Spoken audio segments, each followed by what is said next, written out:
day everyone, I am Dayan Ramento from the Group 4 and the topic that we will going to discuss is all about the cognitive behavioral therapy. Before we begin to the exact point of the lesson, let me first introduce the major proponent of this therapy. He is Aaron Temkin Beck. He was born on July 18, 1921 in the most populous city in the USA, the Providence, Rhode Island. Among the four children, Aaron is the youngest son of Harry Beck, whose specialized skills to operate a variety of printing machines. While Elizabeth Tamkin, she is Aaron's mother, she owned a tobacco wholesaling. Aaron was also raised with a comfortable life as his family labeled status is middle class. As he entered school, he graduated as valedictorian in Hope High School and magna cum laude in Brown University that were also located at his hometown. He also entered at Yale Medical School to pursue his career of Doctor of Medicine. As time goes by, he became an American psychiatrist and even had a chance to become a professor at one of the outstanding schools, the University of Pennsylvania. As he gained a degree of Doctor of Medicine, he had previously studied and practiced psychoanalysis wherein it is a method of studying the mind and treating behavioral and emotional disorder. Eventually, he designed and carried out a number of experiments to test psychoanalytic concepts of depression. Also, he formulated theories about clinical depression treatment that was widely used worldwide. Because of that, he regarded as a father of cognitive therapy. In regards to his accomplishments, he was a former president of Academy Cognitive Therapy and the director of the Psychopathology Research Unit or PRU. It is an organization of the Center for the Treatment and Prevention of Suicide. Aside from those, he developed a self-report measures of depressions and anxiety, including Beck Depressions Inventory or BDI, Beck Hopelessness Scale or Beck Scale for Suicidal Ideation, BSS, and Beck Anxiety Inventory or BAI. Now, let's proceed to the other part of this lesson, the view of human nature. According to Aaron Beck, different disorders were associated with different types of distorted thinking. What does it mean?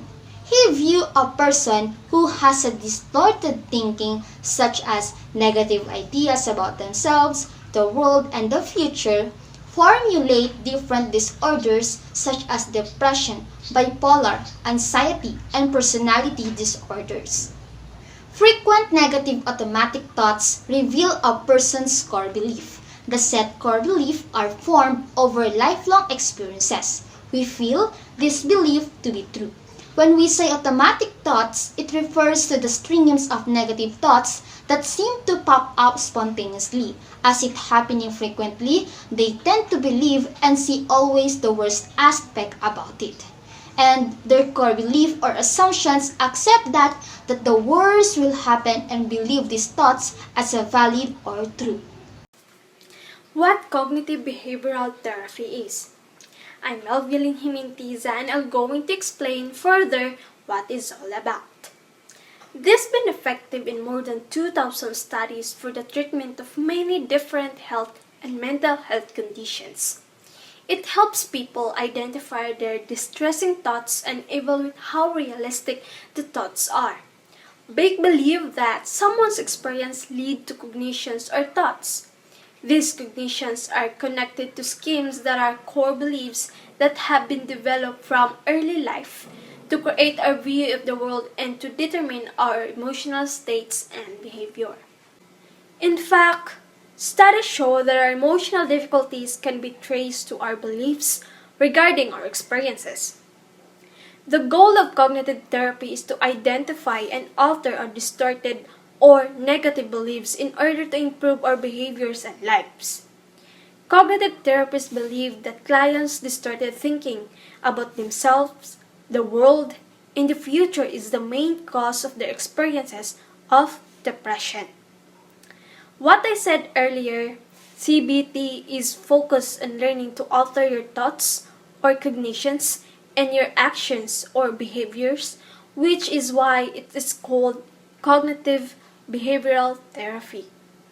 Aaron Beck, known as the father of the CBT, defined the three levels of cognitions. First, the core beliefs. Second, the dysfunctional assumptions. Third, automatic negative thoughts. Let's talk about the core beliefs, also known as the negative triad. Core beliefs are learned and influenced by your experiences as a child. They are deeply ingrained in your belief system and define the negative perspective you have on.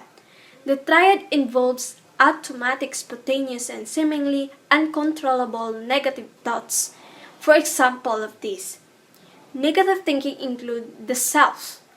I am worthless and ugly, or I wish I was different. A negative view of the world, no one values me, or people ignore me all the time. And the example of negative view of the future is I am hopeless because things will never change, or things can only get worse. As these three components interact, they interfere with normal cognitive processing, leading to impairments in perceptions, memory, and problem solving, with the persons becoming obsessed with negative thought. Next, the dysfunctional assumptions or cognitive distortions. A downward depressive spiral can be one of the triggers that cause a person to be trapped in these distorted thoughts. Cognitive distortions are a part of a complex system that is intertwined with our thoughts, behaviors, and emotions. They don't have a single root cause like depressions and anxiety. There isn't one underlying reason which is the cause. So there are several factors such as cultural, environmental, and social factors that could influence negative thought patterns. This is the common cognitive distortion. We have here arbitrary interference, drawing conclusions on the basis of sufficient or irrelevant evidence. For example, thinking you are worthless because an open-air concert you were going to see has been rained off.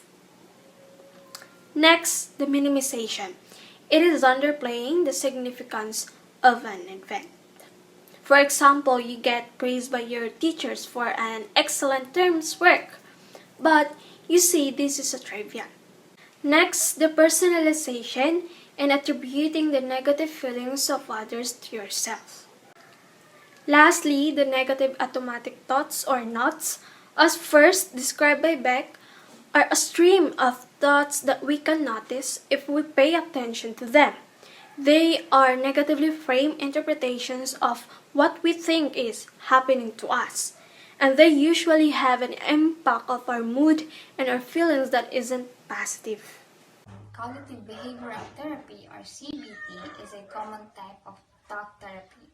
You engage in a structured work with a mental health counselor, such as psychotherapists or therapists, attending a set number of sessions. CBT teaches you to recognize false or harmful thoughts so you can view difficult circumstances more clearly and react to them more successfully.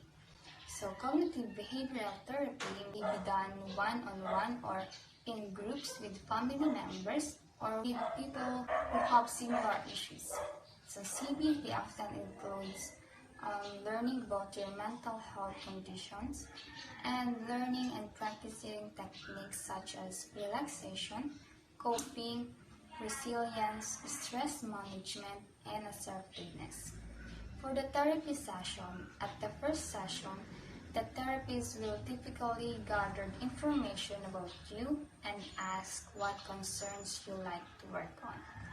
At the first session is also an opportunity for you to interview your therapist to see if he or she will be a good match for you. So this is also for your sake. That's why make sure that you understand his or her approach, what type of therapy is appropriate for you, the goals of your treatment, the length of each session, and how many therapy sessions you may need. So the therapist will likely ask you about your current and past physical and emotional health to gain a deeper understanding of your situation. So the therapist may discuss whether you might benefit from another treatment as well, such as medications. It might take a few sessions for the therapist to fully understand your situation and concerns and to determine the best course of actions.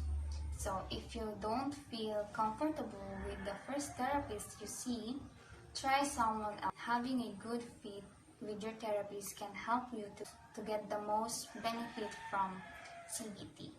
So during CBT, the therapist will encourage you to talk about your thoughts and feelings and what's troubling you. So don't worry if you find it hard to open up about your feelings, and the therapist can help you gain more confidence and comfort. So CBT generally focus on specific problems using a goal-oriented approach.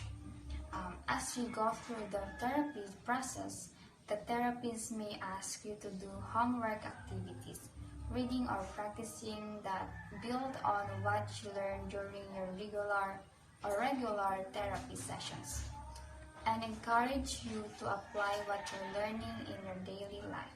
So the therapist's approach will depend on your particular situation and preference. The therapist will combine CBT with another therapeutic approach, for example, interpersonal therapy, which focuses on your relationship with another people. Cognitive behavioral therapy techniques. CBT is about more than identifying thoughts pattern. The approaches that counselor will use as a wide range of strategy to help people overcome this pattern. Here are just a few examples of techniques used in cognitive behavioral therapy.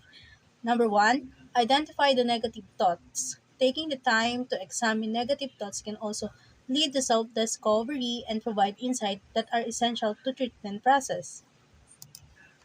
Identifying thoughts, it is important to learn what thoughts, feelings, and situations are contributing to maladaptive behavior. This process can be difficult, however, especially for people who struggle introspection, but taking the time to identify this thought can lead to self-discovery and provide insight that are essential for treatment process, which is pag nalaman natin kung ano yung pinagmumulan, kung bakit tayo nag-iisip ng masama, mas mapapadali yung treatment kung paano ka papagalingin, paano ka tutulungan, kung alam natin kung ano yung nagiging cause ng pag-isip natin ng negative thoughts. Next is practicing new skills. In cognitive behavioral therapy, people are often taught a new skill that can be used in a real-world situations. For example, someone who substance use disorder might practice new coping skills and rehearse way to avoid or deal with social situation that could potentially trigger relapse.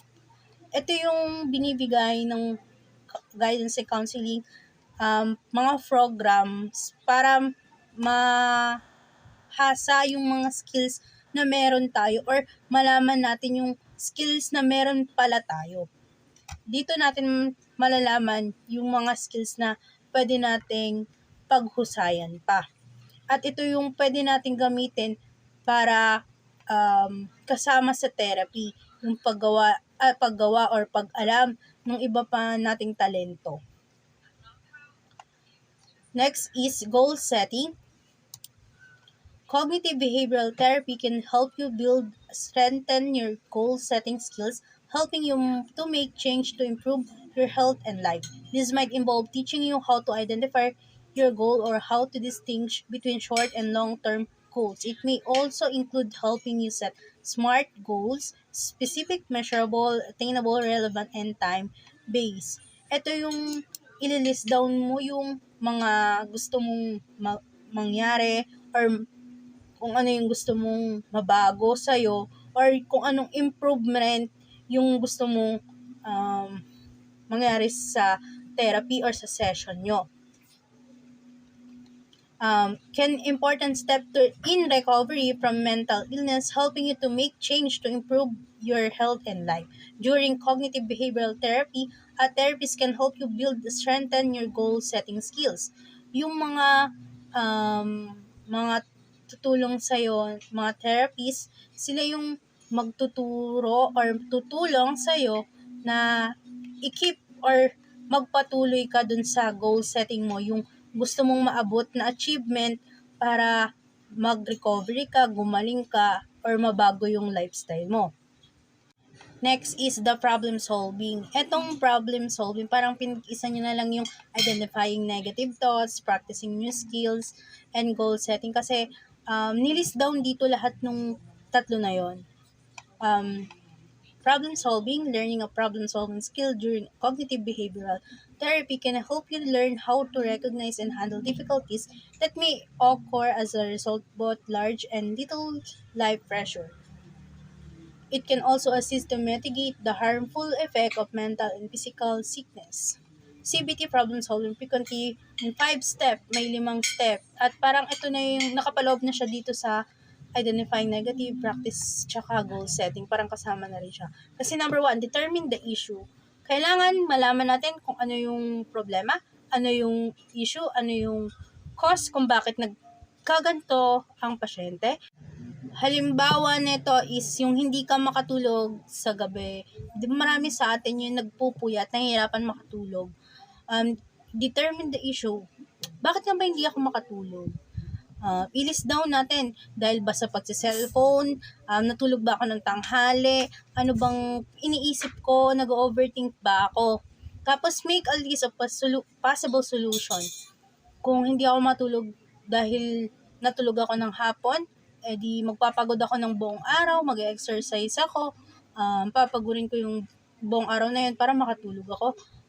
Cellphone, kung nag-cellphone naman lagi, yung dahilan, pwede naman maglagay ng time limit, magkaroon ng disiplina sa sarili, or nag-overthink anong problema. Yung mga problema na yun, hanapan natin ng solution doon, or kunwari sa grades, sa personal problems, hahanapan natin yun ng solution na hindi makakaapekto, na hindi lalala yung problem mo sa nahihirapan ka matulog. Dapat yung solution na yun is nag-i-improve ka, hindi yung mas pinahihirapan ka. Tapos, select a solution to implement. Pipili ka dun sa lahat ng solution na advantage sa'yo, na hindi ka magkakaroon ng disadvantage. And put the solution into action. Gagawin mo yon, yung solution na napili mo, at yun yung magiging goal mo na gawin for a week, for a month, for a couple of weeks. At titignan mo kung magbabago or effective ba yung solution na ginawa mo. Next is self-monitoring. Often known as a diary, is an essential cognitive behavioral therapy strategy. It entails keeping notes of your habits, symptoms, or experience and discussing them with your therapist or over the time. Self-monitoring can offer your therapist with the data they need to provide the best therapy as possible. For those suffering from eating disorders, self-monitoring may entail recording eating behaviors as well as any thoughts or sensations associated, having meals, or snacks.